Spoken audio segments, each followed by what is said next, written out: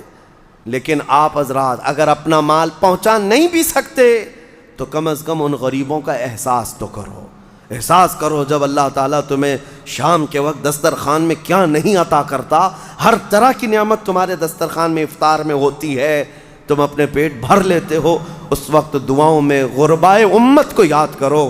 اے اللہ تیرے حبیب کی وہ بھی امت ہے جن کے حلق آج تر نہیں ہو پاتے، اور میرے دسترخوان کو تو نے نعمتوں سے بھر دیا ہے، طاقت و قوت ہے تو اپنا مال ان غربا تک پہنچاؤ اور اپنا مال نکالو، ورنہ یہ عذاب الہی کے بھی شکار ہوں گے اور تمہارا مال بے برکتی کا سبب بنے گا۔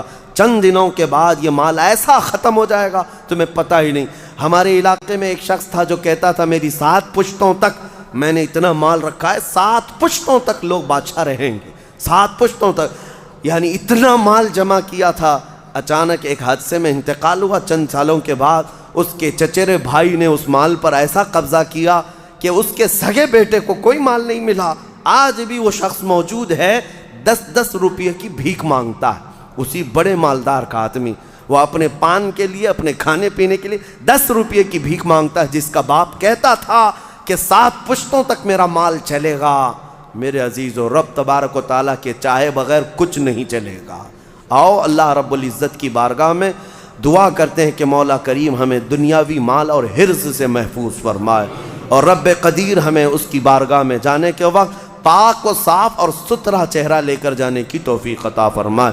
مولا رمضان المبارک میں غربائے امت پر تو رحم فرما دے، یمن، شام، فلسطین، عراق، افغان، برما، جہاں جہاں مسلمان قسم پرسی کے عالم میں ہے، اے رب کائنات اس رمضان میں انہیں کشادگی عطا کر دے، ان کے لیے امن و امان پیدا فرما دے، ان کے دسترخوان کشادہ فرما دے، انہیں خوشحالی کی طرف لے آ۔ اے اللہ تیرے حبیب کی امت جو بلک رہی ہے اس کی تو دستگیری فرما۔ وصلی اللہ تعالی علی خیر خلق محمد وآلہ وصحبہ اجمعین، وآخر دعوانا ان الحمد للہ رب العالمین۔